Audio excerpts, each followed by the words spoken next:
What's up guys, welcome back to the channel. My name is Dean, aka the Blue Crusader. So in today's Minecraft video, what we're going to be doing is I'm going to be trying out this brand new mod. So we're going to be doing a mod showcase of the Vampirism mod. And basically this is kind of like Skyrim. If you've played the Elder Scrolls Skyrim, it basically brings the vampires from Skyrim into Minecraft. And the reason why I say from Skyrim is because they actually have very similar bat-like features and appearances to the one in Skyrim's Dawn Guard expansion pack. So basically I'm going to be showing you a few different things of this mod.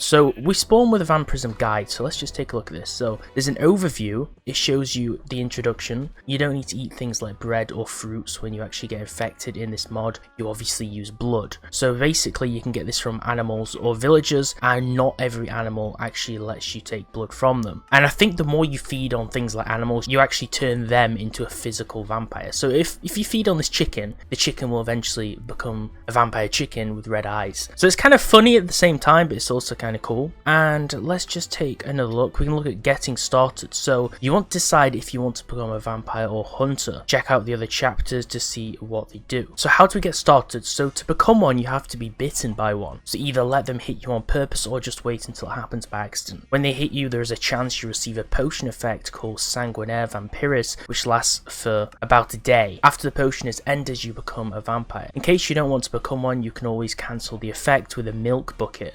Okay, milk apparently stops you becoming a vampire. Alternatively, you can right click with the vampire fangs in your hand to inject some blood into you and get the same effect. So I'm guessing we can just spawn that on creative mode. Once you become a vampire, one of your main sources of blood are villagers. You should find plenty of those. Watch out though, hunters will not attack you and try to protect the villagers. It says will not attack you, but I'm guessing it means they'll attack you. And you have a bad effect in the sun. As a vampire, zombies will stop attacking you. Okay, that's good. Interesting. Right, so I guess to actually become one, you actually have to find them, and I'm guessing they spawn in the world. We'll just have a look for some NPCs. We already see some stuff here. I think these are some kind of townspeople, and they've spawned on this mountainside in a tent, which is really cool. I don't think we can sleep in here, but that's really nice. So you'll see there is actually a few NPCs that have spawned already around the map.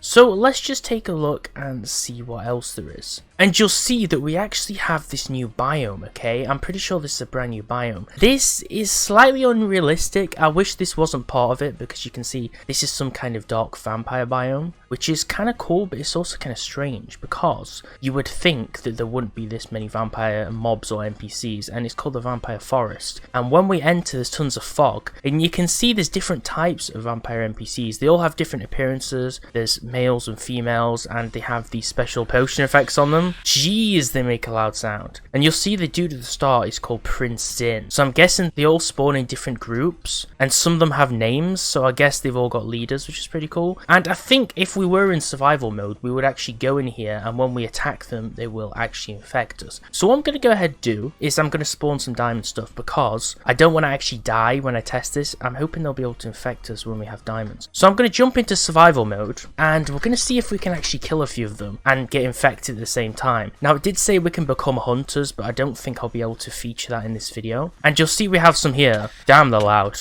Okay, let's let them hit us a few times, because they don't do that much damage. And you'll see everything went dark, okay? But we don't have a potion effect just yet, so I don't think they've actually infected us. Jeez, okay. Let's let them hit us a few more times.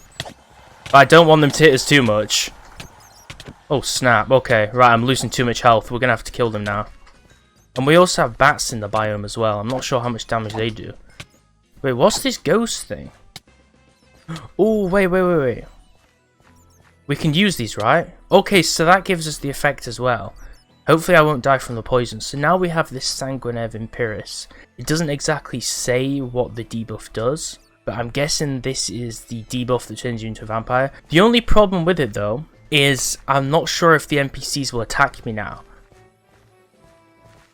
Okay, you can see, yeah, you can see that even though I had the actual disease, they still attacked me. So that's one thing which I really think they still need to figure out for the mod, because when you actually get infected, you can still be killed, which kind of sucks, because then you have to go and fight them again.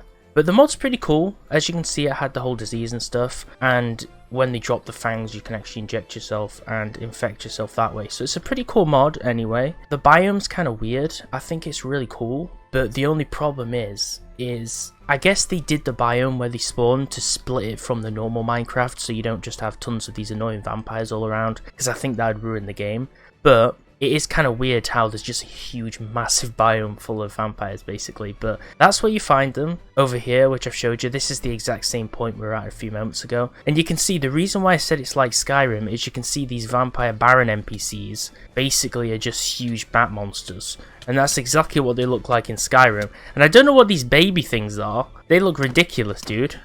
All these little baby vampires. I think it's because they've used the zombie NPC as the base for this mod. Okay, so let's take a look at the items. So I've showed you the disease and stuff. I guess we could actually use the fangs again for the disease. So let's see what new items they've added that we can spawn, okay? Because there's a few different blocks and a few different items in this mod. So let's just check it out, okay? So if we go in creative mode on the Vampirism, we have the fangs, which we've just used. These we can use on ourselves to get the disease if we don't get it naturally. Then we have these things like human hearts and stuff. Obviously, I'm guessing we can't use these unless you actually get infected. Blood bottles, you can't drink them unless you're infected. So basically just always a feed-in, or you feed from NPCs. Kind of like how Oblivion and Skyrim works, which is pretty cool. I'm pretty sure that's where they've got most of the inspiration from this mod. Then we have the tents, which is where the hunters actually spawn next to. So they spawn next to these really cool tents in encampments, which look really nice. There's these coffins. Now, I don't think these naturally spawn.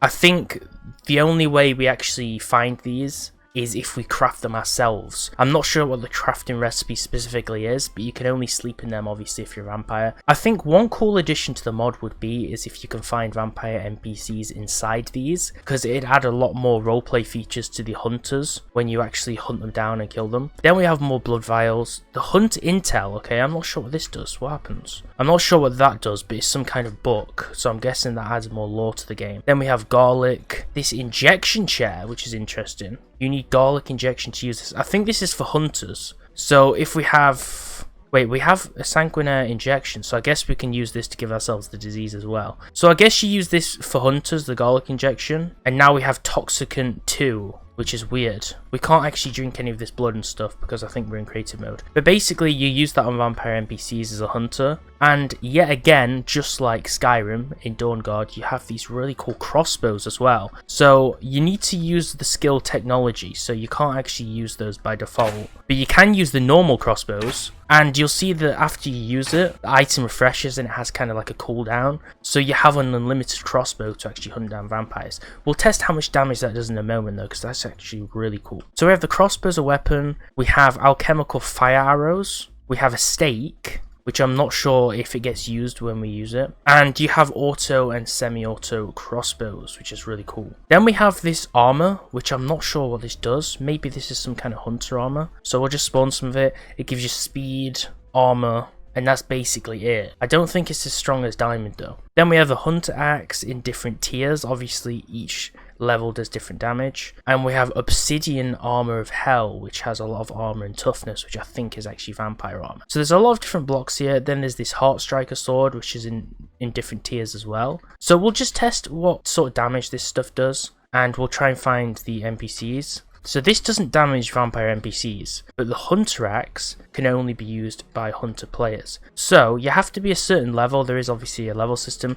The pitchfork is used by villagers, because in this mod, if vampires invade villages, basically they can kill them, which is really cool. So that's a huge role in villagers, and they also have hunters, which kind of act like iron golems to protect all the cities and villages. So they use the pitchforks. The stakes, you have to be a hunter as well, I'm guessing.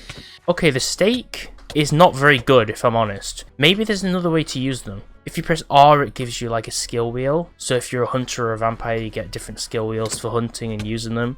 But the stake only seems to do 1 heart damage, so I don't really think it does that much. But we will actually test the crossbow out next, and we'll just kill this ghost. Okay, so the crossbow, if we shoot them with a crossbow, it actually sets them on fire and it does fire damage, which is really cool. And I think that might be because we've got these Spitfire arrows, I'm not sure, which actually sets the ground on fire as well. Now, if we weren't in creative mode, the arrows would be normal, because in creative mode, you don't actually use the arrow items, you have unlimited ammo. So without the arrows, it's just a normal arrow, but with the split fire, it sets the ground on fire and the vampires on fire when you shoot them, and it does a ton of damage. And there's this alchemical fire block, which is basically if you right click on the ground, it creates the same fire effect that you shoot with. I'm guessing that's a creative only item. Then we have different hunter gears and stuff like that, which is really cool. And we have these blood infused iron ingots, which I'm presuming creates the special items.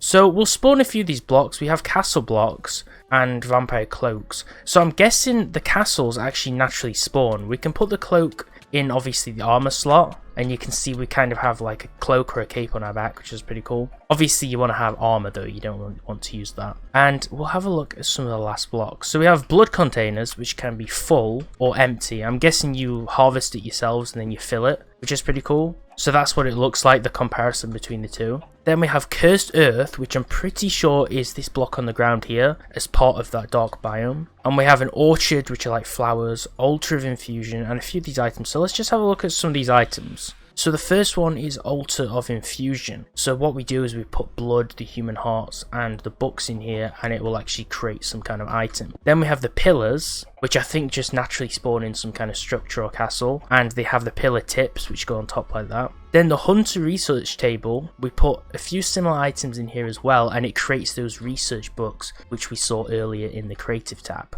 Then the altar of cleansing, I believe this is some kind of holy block where you can actually clear yourself of the vampire virus, which is really cool. And here's another altar. I'm not sure what this altar block actually does. But yeah, a lot of the blocks all have different purposes. There's a lot of different blocks in this mod. It's actually really cool. Then we have a fireplace, a hunter weapon table. The fireplace, I think, is just like a normal survival fire. I think that spawns in the hunter camps with the tents. Then the weapon table, we actually use to create things like the weapons, like crossbows and stuff. The blood potion is obviously to make the blood vials. And the alchemical cauldron is some kind of other brewing station of some sort. Then we have a few different levels of these garlic diffusers, which I think make the garlic injection items that we saw last time. And then we have a lot of different brick blocks. Now, like I said before, some of these blocks, we have half blocks and normal blocks and stairs. These blocks are part of castles because castles do actually spawn in the world, as we could see before. So this is a village totem top, and you'll see it says neutral village. So some villages will be neutral and then some will be infected as vampires, and it will say what side they're on, which is really cool.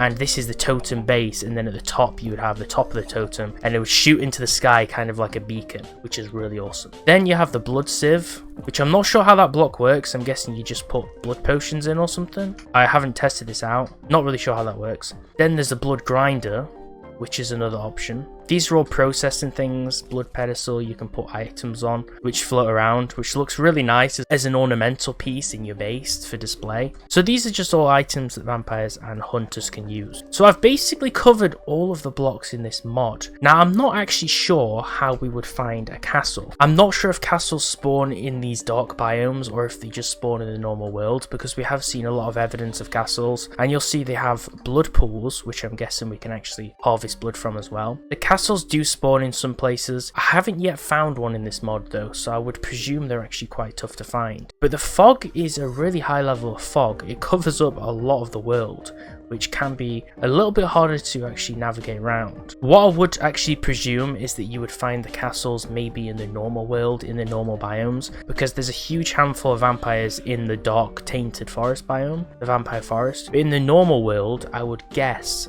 that the vampires would be fewer and far between. They'd be a little bit more rare in their own castles in the actual normal world. So I'm guessing the castles are pretty rare structures that we would actually find in the normal world. Now you'll see here, this is actually an NPC village, okay? And you can see it has one of these beacons. So let's actually go down and take a look at this village.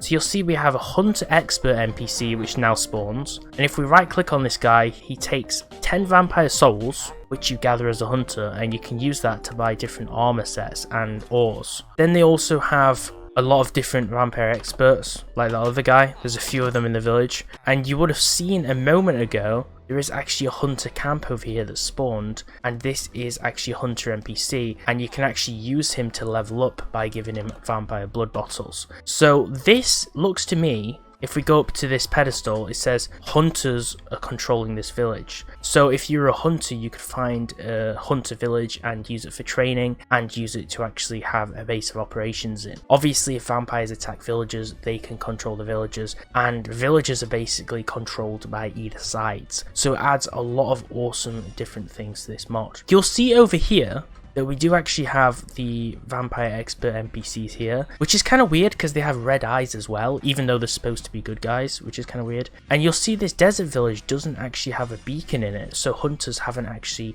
invaded this area yet, and there's no vampires that have invaded the area either. So that's just an overlook on how this mod affects villagers, because it does actually change the villagers quite a lot. I'm not sure if it affects desert villagers and villagers in different biomes differently, but that's how it affects all the villagers. Let's have a look at the mobs it adds. So we have a few different NPCs in this mod, which I'm actually going to show you. So the first one is actually the advanced vampire, which, as you can see, they have a name and they burn in the sunlight when it's daytime. I think when they're in the custom biome, which is dark, they don't actually take damage, and these guys are named because they're usually the leaders. Then we have the Vampire Baron, which are very similar to Enderman. They're kind of like vampires that teleport. And then we have the Advanced Hunters, which, if we right click on them, they don't do anything, but they obviously will attack vampires. And they have names just like the vampire leaders do. So these are kind of like the leaders of the hunter groups. Then we have Vampire Hunter Trainers.